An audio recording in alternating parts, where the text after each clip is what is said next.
Regresamos con ustedes en este programa El Poder de la Tarde y como siempre con muchos temas muy especiales preparados para ustedes. Hoy tenemos a Alejandro, a un invitado muy especial, ya ha estado con nosotros en otro momento y yo digo especial, yo espero que yo pueda permanecer en la entrevista completa. Buenas tardes. Tenemos a Janet Camilo. Buenas tardes. Bienvenida, Janet. Buenas tardes, un placer para mí nueva vez compartir con ustedes. Si no me salga corriendo porque... es que ya fuera del aire hemos hablado algunos temas y bueno, yo no soy machista, no me siento machista, por eso no creo que no tengo que salir corriendo. Exacto. ¿Qué tenemos como... Y mi pregunta va de una vez basada en la estadística de los casos que tienen que ver con femicidio, con relación 2016 hasta la fecha? ¿Qué ha cambiado? Bueno, la verdad que la violencia contra las mujeres es un problema multifactorial y por ende hay que darle atención interdisciplinaria y el enfoque que se le pueda dar en cualquier política pública pues debe de ser también desde la multisectorialidad. Entonces, en ese sentido, nosotros no hemos avanzado en el tema educativo, sigue siendo el mismo sistema educativo, los mismos patrones de conductas, seguimos enseñando a los niños de la misma manera a ser niños y a las niñas a ser niñas, entonces esas relaciones que lo que conllevan es a no enseñarles a compartir conversaciones, a negociar situaciones, sino a quién tiene el poder y quién tiene que someterse al poder, y cómo el que tiene el poder debe de ejercerlo, hace que se siga reproduciendo patrones de conductas violentas. Y por ende los feminicidios tienen una temporada que un mes que pueden haber menos, un año pueden haber menos, otro año pueden haber más. Por ejemplo, te decía fuera del aire que nos sorprendió a quienes trabajamos el tema, que en el año de pandemia, pues en vez de aumentar, disminuyeron. Y todos pensábamos y todas pensábamos que al estar las parejas conviviendo de manera hermética, obligatoria, pues iba a aumentar, y lo que hizo fue que hubo una bajada, una caída en el tema de los feminicidios y de la violencia. Y eso se debe, dicen muchos expertos en el área de psicología, que el temor mayor a la muerte era el coronavirus. Entonces, totalmente. se cambió el modo de a qué proteger y qué convivir, y muchas cosas fueron relegadas a un segundo plano, y en eso disminuyeron la violencia. Además se vio el hombre, la mujer, se vio compendido a tener entre todos que desarrollar una convivencia en los hogares para protegerse precisamente de este temor a la muerte. Entonces, se sigue trabajando, se sigue avanzando. ¿Qué ha cambiado? Bueno, que todos los días hay más conciencia en la sociedad. No es que todavía seamos conscientes, pero sí se está trabajando más. Esos temas ya se abordan desde una perspectiva más estructurada, de una crítica ya no a disminuirla al hecho de que porque es mujer le pasa eso, porque se porta mal o porque el hombre está celoso, sino que ya se ven que son factores de educación,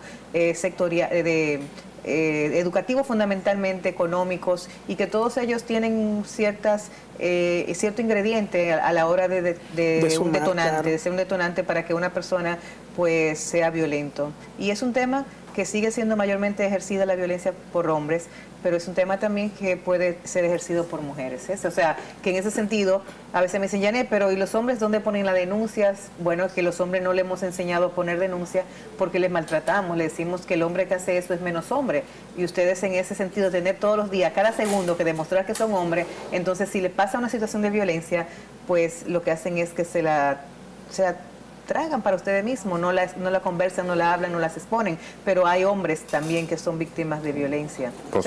Posiblemente haya que poner mujeres para que reciban la denuncia de los hombres. Lo que hay que educar, porque esto no es un tema de que se invierta el fenómeno, es un tema de que tú entiendas que lo único que es hasta que la muerte nos separa son los hijos. Exacto. Pero que después el amor acaba, y que siempre acaba de un lado, no acaba de los dos juntos, y que siempre hay alguien que quiere más y alguien que quiera menos. Mi abuela me decía, trata siempre de ser la que menos quiere, porque el que menos quiere menos sufre, pero eso no es tan simple de elegir, ¿no? No es tan ¿cierto? No es una decisión. Siempre no es una decisión, siempre hay alguien, una pareja que quiere más que el otro, es en una de las dos partes que se termina la relación, pero una relación es de dos, tiene que haber de dos partes. Entonces, cuando una de las partes no quiere, la otra tiene que entender que se termina, y más para adelante vive gente, y detrás se están mudando, o sea que la vida no se termina, pero uno siente en el momento cuando alguien termina con uno y uno todavía tiene esa empatía, que el mundo se le acaba, pero no, el mundo se acaba para el que se muere, y no sabemos cómo es porque nadie ha resucitado.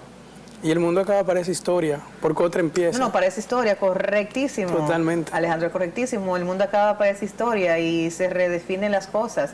Y la tierra tembló esta mañana y no pasó nada, pero de pronto, ¿cuánta gente murieron en el día de hoy por diferentes motivos? Por accidentes, por enfermedades. ¿Cuántos niños naciendo, peleando por nacer, mueren? ¿Cuántas madres peleando por parir mueren? O sea, mientras una muere, uno se casa, una nace. O sea, que ese es el mundo y esta es la realidad. Pero una vida que se viva con violencia no es justo, y mucho menos sesgarle la vida a otra persona de manera violenta, ya sea por una riña con un revólver, ya sea por violencia de género. O sea, nadie tiene derecho a quitarle la vida a nadie, inclusive ni la policía tiene derecho a quitarle la vida a un delincuente, porque ese delincuente es producto de una sociedad que de una manera u otra le ha fallado y lo ha impulsado a que tenga como modo de subsistencia esa actividad delictiva. Entonces, para eso están las leyes, para regir y normatizar la sociedad, de cómo castigar cuando alguien rompe esas normas que están puestas precisamente para que el hombre y la mujer en una sociedad podamos convivir en paz, en dignidad y con respeto. Hablando de leyes y normas, Janet, y qué alocución, como siempre le digo, la verdad que la coherencia dentro de ese sentir por defender, y no solo un género, porque muchas veces decimos Janet es feminista, claro, defiende a la mujer, pero también muestra una parte donde se ve como justa, ¿verdad?, dentro de su alocución, y defiende lo que se debe de defender, porque también nosotros los caballeros tenemos derecho a que nos tomen en consideración. Y Janet, ¿con qué nuevo vienes por acá? Nos gustaría saber, aunque como te decía ahorita en backstage, hemos estado viendo en redes sociales, dando seguimiento y demás, nos gustaría saber qué traes nuevo, en qué has estado y que salga de su boca para nuestros amables televidentes. Bueno, como te dije el año pasado, estaba trabajando para presentar mi nuevo paso político, y ese nuevo paso político es mi candidatura por la alcaldía de la capital, aquí en el Distrito Nacional, por el Partido Revolucionario Dominicano. Y precisamente la semana pasada pues hicimos una rueda de prensa formalizando esas aspiraciones con mi eslogan Pasión por mi ciudad. Pasión por mi ciudad. Pues quiero invitar a todos los que vivimos y nacimos, los que nacieron en la capital y los que vivimos en la capital, los capitaleños y las capitaleñas, a tener otra vez esa pasión por nuestra ciudad, a sentirnos orgullosos de ser la serie Palito, la serie 1 de la capital. La capital que da capitaleños, pero que recibe a miles de dominicanos de todas las provincias para que vienen a buscar prosperar, con esperanza de construir carreras, de construir familias.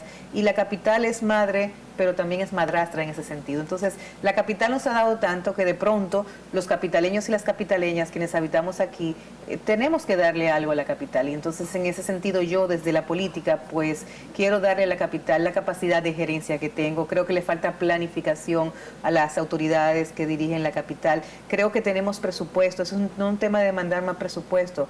Los gobiernos siempre deben de administrar en escasez. Nunca habrá dinero suficiente para nada, para todo lo que se tiene que hacer. Entonces, lo que hay que saber planificar, eficientizar la inversión pública para que las cosas que se hagan tengan mayor impacto en la población. Hay que también desconcentrar el presupuesto para que le llegue a todos los sectores de la capital. Cuando Fello Suberví era alcalde y yo participé con él en su última sindicatura, estamos hablando de 1.100 kilómetros cuadrados, que era el Gran Santo Domingo, que era el Distrito Nacional. Y si tú te vas y te desplazas, todavía hay obras de las que hizo Fello en Guanuma, en La Caleta, en Boca Chica, en Los Girasoles, en La Cuava, que eran cosas que son todavía sitios alejados de la capital. Hoy la capital es 94 kilómetros cuadrados. Y después que salió Roberto, aquí no se han hecho ninguna otra obra. Aquí lo que se han es remozado los parques, se han pintado cosas, pero esos parques remozados son los mismos que hizo Fello Suberví. Esas obras que están ahí no se han vuelto a hacer más obras y se están haciendo las remociones, los remozamientos con apoyo del sector privado, que también eso es bueno. Entonces, ¿qué significa eso? Que hay un presupuesto ahí, pero un presupuesto que, por ejemplo, este año 2022 disminuyó un 75% la inversión pública comparada con los 4 años pasados de gestión municipal del mismo partido. Un ayuntamiento que ha duplicado su nómina relativamente a la nómina 16-20. Entonces, con un 25% más de presupuesto, o sea, en el último presupuesto con el que recibieron este ayuntamiento era 4.6 y está en 5 puntos y algo, o sea, un 25% más. Entonces, ese dinero, ¿cómo invertirlo? Yo creo que la planificación es necesaria, pero sobre todo no es un tema de quién lo hace mejor o peor, es quién lo hace con el compromiso, con la pasión, ¿qué implica tener pasión por algo? Tener fe, tener compromiso y además trabajar en equipo. Es fundamental trabajar en equipo, pero no solamente con los empleados de los ayuntamientos, sino también con la comunidad, con la sociedad. Escuchar y construir cosas donde el municipio diga, bueno, eso lo sugerí yo y lo están haciendo, y luego hacerlo, para que también sean obras cumplidas, no promesas que no se cumplen. Se creó o se construyó la Duarte con París, es decir, se remodeló, ¿eso lo hizo el ayuntamiento?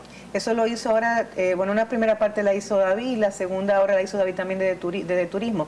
Es que mira, también aquí los políticos que quieren decir que no vamos a repetir lo que hacían esas generaciones que hemos criticado, estamos haciendo lo mismo.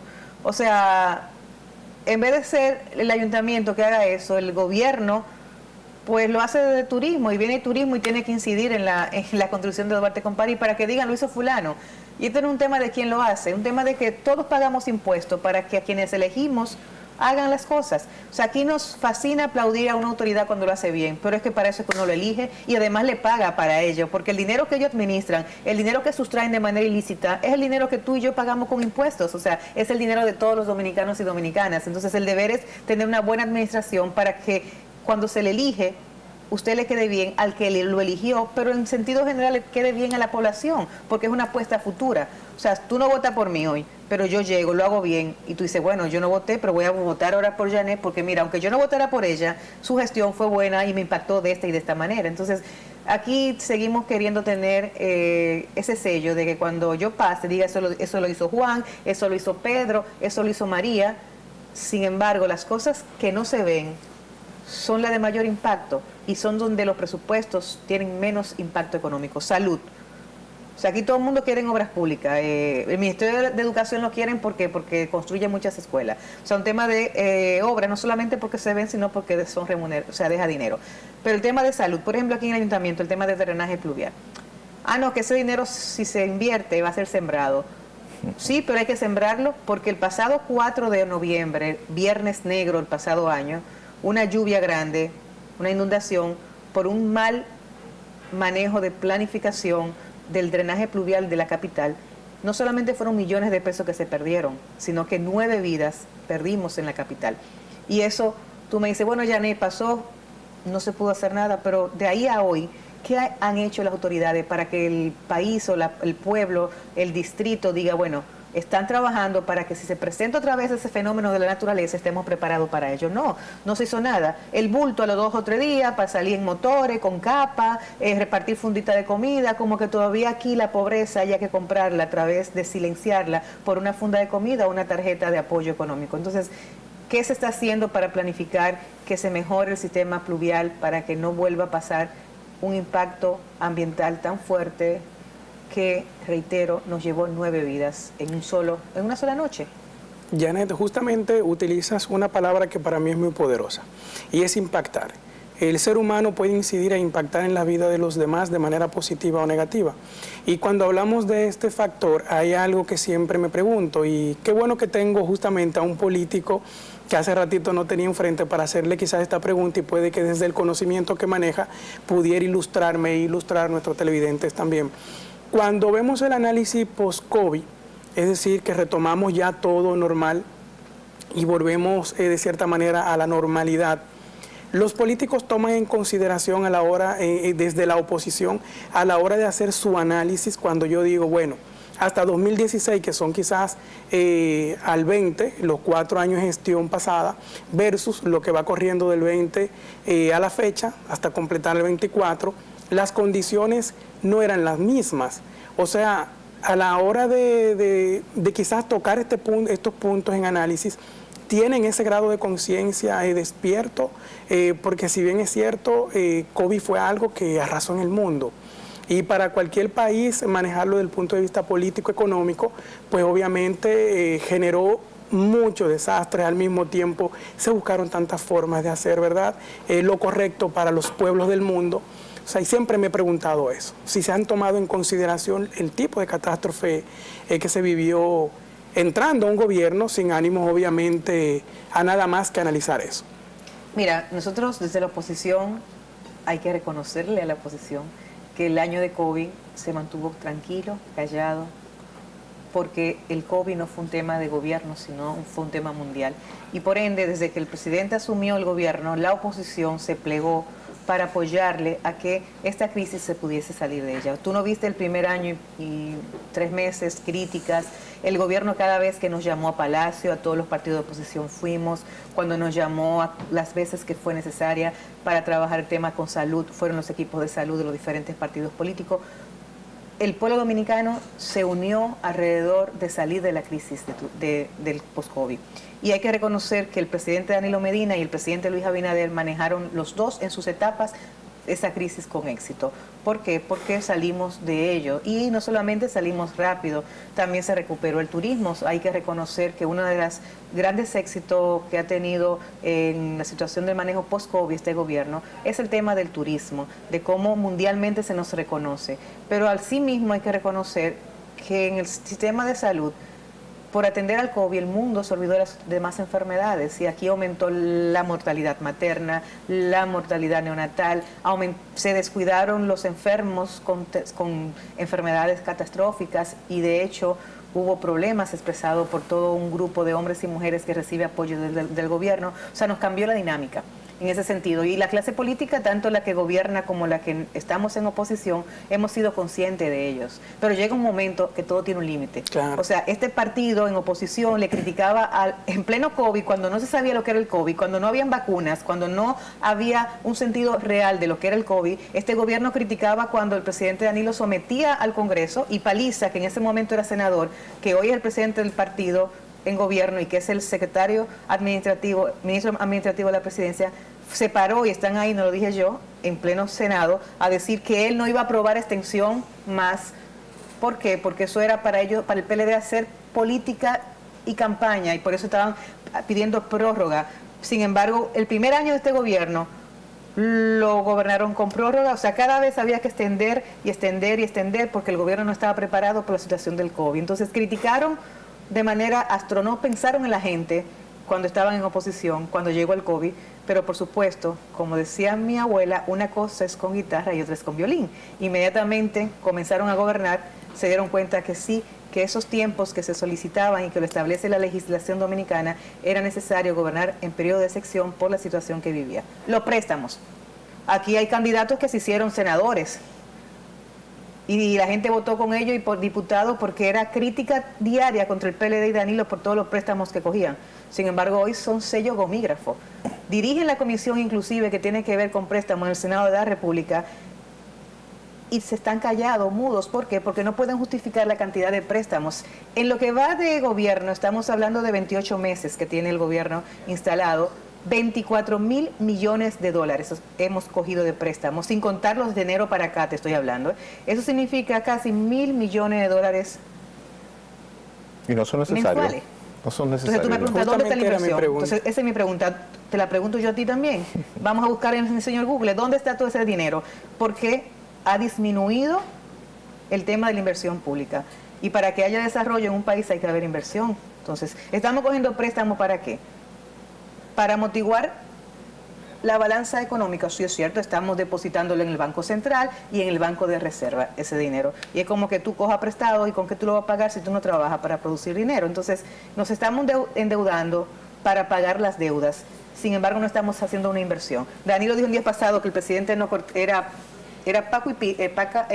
pala y pico y que no tenía tijera para cortar cinta. Pues ahora él se apareció cortando cintas en 2 escuelas, pero lo único que apareció en la foto fue al ministro de Educación y a la niña abrazándolo. Ni una foto de la escuela apareció. Yo quiero que me presenten las escuelas. Entonces, hay que tener conciencia también de parte del gobierno, porque aquí el gobierno no ha disminuido sus gastos, han aumentado la nómina pública, casi todas las instituciones han aumentado los salarios de las personas, de los servidores públicos. Entonces, si estamos en crisis y no hay dinero, se está cogiendo prestado, ¿cómo tú aumentas el salario? ¿Cómo tú pones más gente en la nómina? Pero para colmo de males, el presidente dice que le sobra dinero o que están gobernando y le da el dinero. Y yo digo que sí, que le da el dinero, porque el año pasado se le pasó tan rápido. Pero que el no Banco Central ha dado declaraciones muy importantes esta semana de crecimiento. Estoy totalmente de acuerdo con el Banco Central. Ese es otro tema. Y lo puede buscar en las críticas. El presidente Luis Abinader en su voz propia, criticó y acabó con Albizu y con el equipo del Banco Central, que es el mismo equipo que tenía Balaguer con Albizu, que tuvo Leonel, que tuvo Danilo Medina, y el PRM, en la voz de su presidente actual, lo criticaba, sin embargo lo ha dejado. Entonces tenía razón Albizu, y lo mismo que el PRM criticaba, de que en los gobiernos del PLD se hablaba de crecimiento, pero que eso no se derramaba hacia la población, está pasando ahora. Estamos en hablar de organismos internacionales. Bueno, vamos a la CEPAL. La CEPAL dice que este país, el año pasado y este año, ha sido de los 5 países que tuvo y tendrá mejor crecimiento económico. Pero al mismo tiempo dice la CEPAL que este país en 2 años es de los 5 países donde ha aumentado la pobreza nueva vez. O sea, el cambio que se ofreció va en reversa. Y en la capital es igual. Y yo te digo, y te decía ahorita, ¿por qué aspirar a la candidatura a la capital? ¿Por qué presentarme como candidata a la capital? Bueno, porque precisamente yo he sido una política que creo que con hechos, sino con acciones, he demostrado en las posiciones que he tenido. Primero, compromiso con lo que hago, coherencia en lo que digo con lo que hago, capacidad de gerencia, pero sobre todo soy una persona que siente pasión, compromiso con las cosas que se hace. Y si hay algo que le falta a la capital, es eso, que no se utilice como una plataforma para llegar a la fama política, sino que quien llegue con esa pasión, ese compromiso, ese amor, por devolverle la vida a la capital y sobre todo por devolver la capital al peatón. O sea, aquí es una capital inaccesible.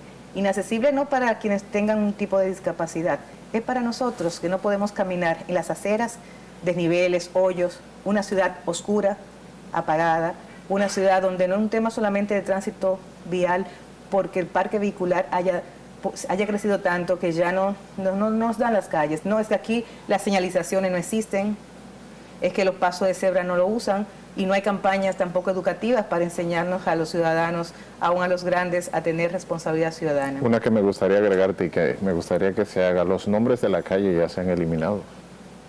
Ya tenemos que, gracias a Dios que tenemos al navegador, pero ya tú buscas una dirección por su calle y ya no aparece el nombre de la calle. Entonces sí, es algo importante, un punto a volver a retomar. Hay muchos puntos a retomar y los gobiernos nunca quieren hacer las cosas malas. Yo creo que todo el que aspira a una posición quiere hacerlo bien, y los gobiernos tanto locales como nacionales tienen cosas positivas, tienen cosas negativas, nadie lo hace todo mal ni todo bien, y yo creo que se podría hacer una gestión mucho mejor con el presupuesto que tenemos. Janet, justamente hablabas del parque vehicular, incluyendo, yo siempre le pongo el apellido y las aceras, que obviamente hay un transeúnte que tiene pues la finalidad y este espacio de vía pública también tiene un objetivo que cumplir y un propósito. ¿Qué haría Janet Camilo, por ejemplo? Yo hago la pregunta desde mi punto, Alejandro, que en ocasiones he salido con mi madre al médico y tengo que caminar aceras para ir de un extremo a otro, y muchas veces entre el aglomerado de vehículos y algunas propiedades privadas que se toman partes que no les corresponden. ¿Qué haría de diferente Janet Camilo para manejar esa situación a un ciudadano que le pregunta, justamente preocupado porque tengo que coger la calle en momento, porque no hay espacio en ocasiones?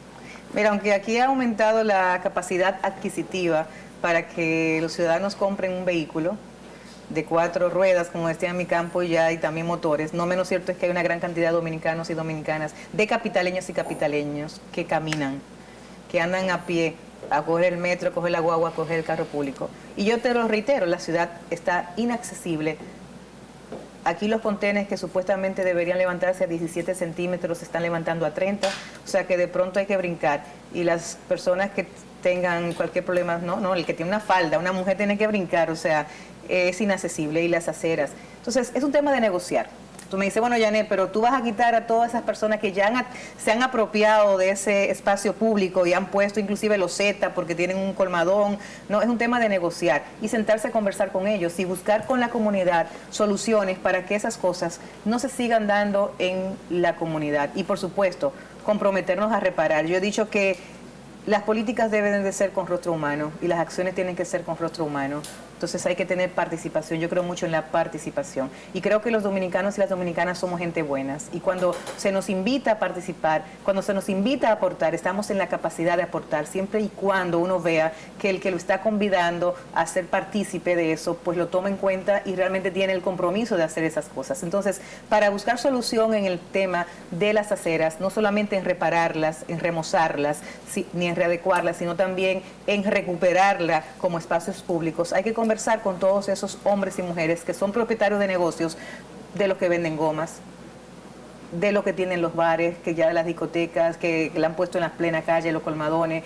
Y algunos dueños de casa privadas. Los dueños de casa privadas. Un tema también de todas las marquesinas aquí en el país. O sea, cuando tú vas caminando, yo que mi casa son edificios uno del lado de otro, tú ves cómo en la misma acera cambia de un pie a otro, sí. Totalmente. De una entrada de un edificio a otro, cómo cambia el material con el que está construida la acera. Pero tú me excusas, eso es un tema del ayuntamiento. ¿Quién es que da los permisos de construcción? ¿Quién es que tiene que supervisar el tema? ¿Quién es que tiene que exigirle? Pero además las rampas, ¿de quién dependen? Dependen de los permisos que el ayuntamiento. O sea, ¿quién es que tiene que exigir un único modelo de rampa para los edificios, un único material para que se utilicen para las aceras? Debe de ser el ayuntamiento. Entonces, el ayuntamiento también le falta esa capacidad de ejercer su autoridad en la supervisión, pero no solamente en la supervisión de la construcción, que aquí hay un problema grave con el tema del desarrollo urbanístico, sino con el tema de la basura.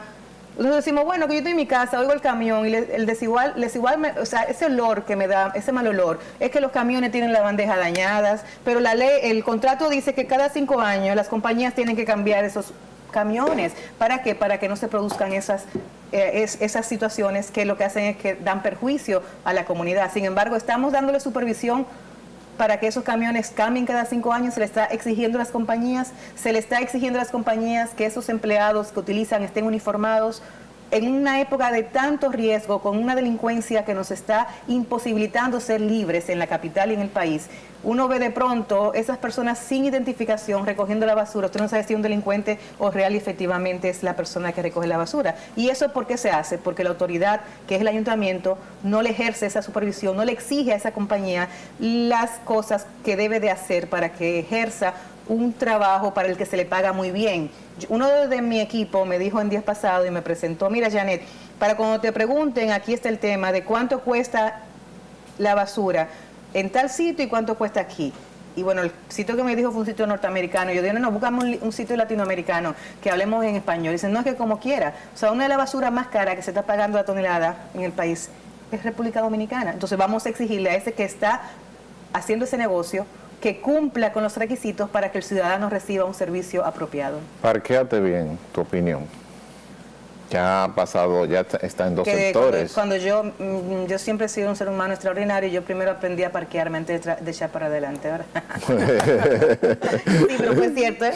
Mi papá se reía de mí, pero tú antes de echarle para adelante ya tú sabes parquear. Mira, parquéate bien es interesante y es algo que debemos de tener, pero parquéate bien no es una frase para crear un eslogan que dé buena publicidad. Parquéate bien es una decisión administrativa que tiene que estar combinada con varias acciones para que Parquéate Bien sea eficiente. Lo primero es que el ciudadano no es culpable de que no haya parqueo. O sea, cuando tú compras un apartamento y lo compras con 2 parqueos, con 3 habitaciones, hoy en República Dominicana, eso no es verdad. Hoy en República Dominicana todo el mundo tiene carro y en tu casa el que puede comprar un apartamento con 3 habitaciones tiene mínimo 3 carros, 3 vehículos. Entonces, el permiso de construcción debe de exigir que por un apartamento de 3 habitaciones no sean ya hoy 3 parqueos. Entonces, ya es un tema de reformular la ley. Claro, pero un tema de también de exigirle a la hora de dar los permisos. Entonces, en primer lugar, las autoridades están permitiendo que eso suceda. Entonces, el que tiene 3 carros va a tener que parquear uno fuera. Entonces, vamos con Parquéate Bien. Tenemos muchos carros, perfecto, estoy de acuerdo, no debemos parquearnos de los 2 lados. Hay que parquearse a la derecha o a la izquierda, perfecto. Y los vehículos que están a la derecha, que no se va uno, a la izquierda, que no se va a poder, a la derecha, que no se puede parquear. ¿Dónde lo vamos a parquear? Bueno, Parquéate Bien tiene que tener, para brindarle a la ciudadanía un espacio cercano para que el desplazamiento de esos vehículos pueda ir a un parqueo y el ciudadano y la ciudadana pueda decir, bueno, la ciudad me está invitando a que yo me organice, pero me está brindando un espacio para yo organizarlo, porque él no se lo va a poder poner arriba de la cabeza. Entonces, Parquéate Bien tiene que tener parqueos cercanos a donde se está reorientando ese Parquéate Bien. O sea, no me vale nada con que esté Parquéate Bien, me quiten, me lleven los carros, cuando ¿y dónde vamos a parquear? Si la ciudad no me brinda espacio donde parquear. Entonces, Parquéate Bien está concebido del gobierno pasado con un plan que lleva parqueos donde reorganizar precisamente a esos vehículos que se le está imposibilitando o impidiéndole que se parqueen en una determinada calle. Entonces tenemos que dar ese servicio y hoy no existe ese servicio y por eso Parquéate Bien no funciona, porque reitero, no es solamente quitar los vehículos, promover Parquéate Bien, sino tener varias medidas que vayan conjuntas para solucionar real y efectivamente ese tema del parqueo en las calles. Y aquí el tema de los parqueos es terrible. Aquí estamos aprobando plazas sin los parqueos necesarios para esas plazas. Yo no sé si tú has transitado últimamente por la Cayetano Hermosén, pero casi con el kilómetro 10 por ahí aprobaron un nuevo proyecto que tiene más de como varios edificios. No voy a dar números exactos para no equivocarme, pero lo cierto es que solamente tiene una entrada por la Cayetano Hermosén. Hay más de 200 apartamentos. O sea que en la mañana, a las 7 de la mañana, cuando todo el mundo vaya a llevar muchachos a las escuelas y cuando todo el mundo vaya a ir al trabajo a la misma hora, por una sola salida a la Cayetano Hermosén y por un solo habrá un taponazo terrible ahí. Entonces las autoridades no pueden permitirse dar un permiso de construcción donde con esa cantidad de apartamentos en una calle además estrecha, de doble vía, haya solamente una salida para eso. Entonces son de las cosas que es la autoridad que está permitiendo ese desorden al dar los permisos sin contemplar la planificación necesaria. En la República de Colombia se están creando varias plazas muy amplias. Enormes. Y eso de por sí es un caos. Una calle que solamente tiene 2 carriles y es siempre un gran tránsito. Imagínate ahora con una plaza enorme que se está creando, que ahora me acuerda cuando dice de la Cayetano Hermosén, porque las plazas te generan tapón, no solamente los residentes, sino que viene gente de otro lugar para llegar a esa plaza. Así es, y todo eso es tema de lo que te decía, del desarrollo urbanístico. Esta es una ciudad que no tiene un plan de desarrollo urbanístico real. O sea, tú dices, bueno, desde cuando Fello, Pipí Delgado y ese grupo de arquitectos sí diseñaron algo, pero eso como que se ha perdido en los últimos años. Yo oí que había un plan y lo busqué y son unas definiciones aéreas para decir que hay un plan y dice visión, misión, conceptos, pero cuando tú te vas a real efectivamente no. Aquí el desarrollo urbanístico del Distrito Nacional se le ha permitido que sea el sector privado que ponga las pautas. Aquí el desarrollo urbanístico lo han desarrollado los grandes desarrolladores de la construcción de República Dominicana y la mayoría de ellos han hecho cosas que no estaba permitida, pero como dice un amigo mío, es mejor hacerlo y después pagar la multa y no pedir el permiso. Y por eso inclusive aquí hay construcciones que tienen mayor capacidad de altura de la que era permitido, porque en un momento determinado lo hicieron y después lo que fue violando la ley y pagaron multas. Ya Yo recuerdo, escúchame, que hay un edificio cerca de un hotel por ahí en Los Cacicazgos, que fue una regidora, doña Consuelo, que lo paró y ahí está parado. O sea, ¿qué significa eso? Que cuando hay voluntad y cuando hay alguien se puede hacer las cosas, que eso no es cierto. Y además que los constructores son ciudadanos también. Si tú los sientas y negocias con ellos cosas, ellos van a estar también de acuerdo, siempre y cuando vean un beneficio, pero hay que demostrarle qué beneficio también tiene que tener la población, la ciudad, a la hora de que usted se lucre con un negocio que se está dando un servicio, pero usted también se está lucrando. Entonces, ¿qué le damos a la ciudad? A la ciudad debemos darle orden, a la ciudad debemos de darle también beneficios, y el mayor beneficio es que sus ciudadanos y ciudadanas puedan disfrutar de ella. Justamente por ahí venía la pregunta que le iba a realizar, que justamente a la hora de hacer un ajuste, valga la redundancia, a cualquier ley que exista o alguna modificación, al final del día, a la hora de corregir en una zona X, hay que ver qué recibe la población y qué va a recibir ese empresario que ya tiene un plan corriendo, porque si bien es cierto, aquí hay muchas costumbres arrastradas de décadas de gobiernos y lastimosamente, como decías anteriormente, sigue sucediendo. Entonces ahí es donde tienen que hacer la diferencia con ese punto.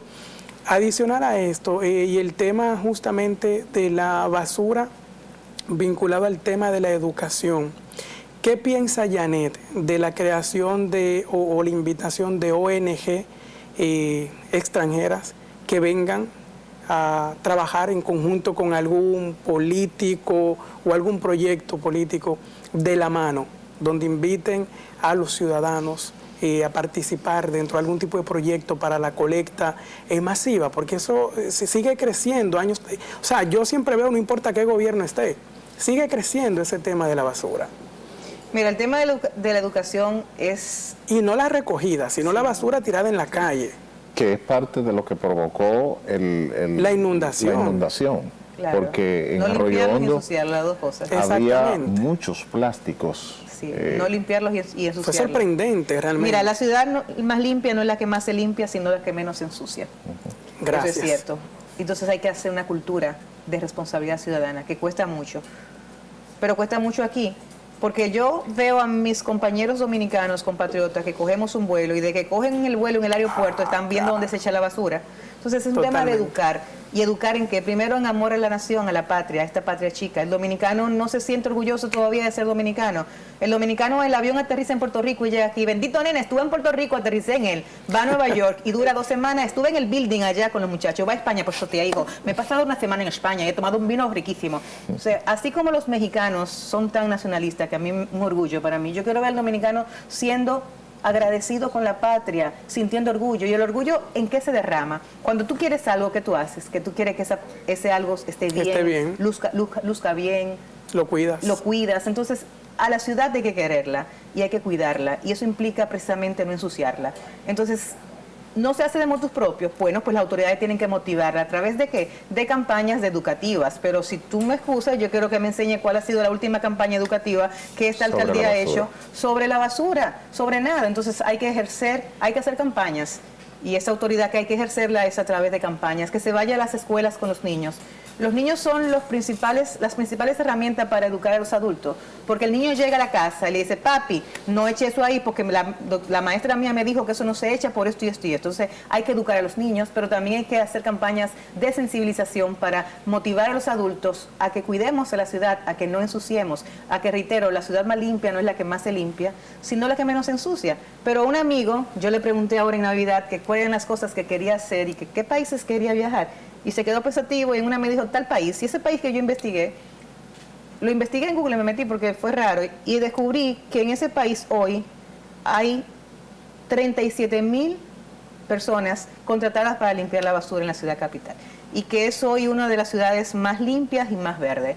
Y que sus ciudadanos dicen, la ciudad no está limpia porque no ensuciemos, sino porque hay quien la limpia. Entonces son las dos cosas. O sea, no solamente es conciencia para no ensuciar, sino que las autoridades también tengan compromiso de limpiar. Y limpiar implica tener la capacidad de saber que si tú echas basura, tienes que recogerla. Yo me desplazaba en días pasados a primera hora hacia la playa y me fui por el barrio chino porque quería pararme a comprar una cosa en el barrio chino. Y es increíble. Al otro día del año chino, o sea, el lunes de fiesta, había un montón de basura en la entrada del barrio chino, pero un vertedero, pero más adelante, casi antes de cruzar el puente, otro vertedero. Entonces no me diga usted a mí que yo soy la única persona que tengo ojos. Entonces ahí debe haber una supervisión para que no se acumule en el barrio chino, donde hay tanta gente que va a comer, que se está vendiendo una cultura también que no se limpia. O sea, ahí debe haber supervisión. Entonces son las dos cosas, es educar. Y la educación es fundamental para un cambio de vida. Totalmente. ¿Tú sabes por qué los políticos que tenemos son ellos los que están ahí? Porque tenemos un pueblo que vota por ellos. ¿Y cuál es el nivel educativo que tienen esos políticos? El mismo que tiene el pueblo. Por eso el tema de invertir en educación en un país es tan vital. Tú miras los presupuestos y un presupuesto habla de qué quieren los gobiernos. O sea, un presupuesto que no invierte en educación es un presupuesto, un gobierno que quiere tener la gente bruta. Y lo más fácil para la clase política es tener personas con poco conocimiento, porque cualquiera le gobierna. O sea, como dice un amigo mío, un país bruto, cualquier bruto gobierna. Entonces, los países que invierten en educación, invierten porque quieren tener una mejor democracia, porque quieren tener un mejor ejercicio de ciudadanía. Y el ejercicio de ciudadanía hace que también tengamos esos ciudadanos, siendo hombres y mujeres, que ejerzan con mayor responsabilidad y conocimiento los cargos públicos y los privados. O sea, una clase económica consciente, una clase empresarial consciente y una clase política consciente. Janet, y escúchame, lo último, bienvenido todo aquel que quiera colaborar. Las ONGs extranjeras o locales, pero no hay que coger un vuelo. Aquí hay muchísimas ONG locales que están haciendo labores extraordinarias para el tema de reciclaje, para el tema de limpieza en las playas, en los ríos, para un tema de conciencia con el tema del medio ambiente y de las consecuencias en el uso del agua, en el uso de los reciclables. Entonces aquí hay mucha gente dominicana buenísima que las autoridades pueden sentarse a escucharlas y hacer sinergia porque juntos podemos construir una mejor ciudad y un mejor país. Totalmente. Sabes, Janet, que antes de que nos vayamos, quería preguntarle, esta opinión tan personal que tiene todo mundo y quizás desde el aspecto político y personal, ¿cómo ve Janet a esos jóvenes que van entrando a la política actualmente? Porque hay algunos jóvenes que han ido pues escalando, ¿no? Y ocupando posiciones importantes dentro del sector. ¿Cómo los ve Janet? Bueno, los veo con envidia, porque quisiera ser joven, ¿verdad? Pero buena. No, mira, me parece magnífico. Yo llegué a la política joven y creo que la juventud tiene un gran desafío que es participar en la política y dar un paso y de valentía como todo joven con la ilusión de que podemos cambiar el mundo. Entonces yo lo veo muy bien, me parece fantástico que más jóvenes, hombres y mujeres, participen en la política, que se formen, ojalá y que no repitan los patrones que nos critican a los que no somos ya tan jóvenes y que lo puedan hacer de manera diferente. Yo creo que pueden hacerlo de manera diferente, yo creo que el relevo está ahí, que está empujando ese relevo, y decía hoy uno de mis colaboradores que el que no se monta, quienes ya hemos pasado de la juventud, el que no se monte en la ola política para tener espacio, esa juventud los va a acorralar porque ellos están empujando hacia ese relevo. Yo creo en la juventud de este país. Logró independizarlo de los haitianos la juventud. La juventud, totalmente. El movimiento trinitario fue jóvenes. Este país lo defendió contra la invasión americana los jóvenes. Este país, siempre los jóvenes han estado al frente. Este país ha tenido uno de los presidentes más jóvenes de la región. Este país ha tenido hombres y mujeres jóvenes que han apostado y siguen apostando. Y la juventud no es el futuro, la juventud es el presente, por lo que yo estoy feliz de ver ese relevo, de ver mucha gente joven y ojalá que sean permanentes, porque sí es un gran desafío. No es entrar a la política, es poder permanecer. ¿Eres la única precandidata del PRD actualmente? No, pueden haber más y espero que hayan más. Yo espero que hayan más porque cuando uno es solo un candidato, bueno, pues no hay con quién competir, la competencia ayuda mucho. Escuché las declaraciones del expresidente Hipólito Mejía, que le hicieron la pregunta de si quisiera que Carolina se reeligiera. Dijo que no. Bueno, como yo no tengo un papá político, tú tendrás que preguntármelo a mí. No, pero cada quien tiene su mirada, su visión y que cada quien tome su decisión. Yo creo que este es un tema de cada partido poner sus candidaturas. Cada partido que ponga su candidato o su candidata, yo estoy tratando de trabajar para yo ser la candidata del PRD. Y por el Partido Revolucionario Dominicano me presento en una candidatura abierta para que todos los ciudadanos de la capital que entiendan que en mis propuestas pueden verse identificados, reflejados, pues que apuesten con la misma pasión. Y yo les invito a que sientan esa pasión para que juntos podamos hacer de la capital de Santo Domingo una ciudad donde podamos vivir más y mejor. Muy bien, gracias, muchísimas gracias por estar hoy con nosotros. Es un reto el que viene con relación a las candidaturas. Ya los partidos tienen casi completadas las candidaturas presidenciales, pero faltan las candidaturas, precandidaturas de alcaldes y de diputados y senadores. Son 4,000 y pico de candidaturas que tiene que armar cada partido. O sea, que son más las que faltan que las que pueden verse. Sí, son más las que faltan. Y además de la que están, no sabemos cuales al final llegarán.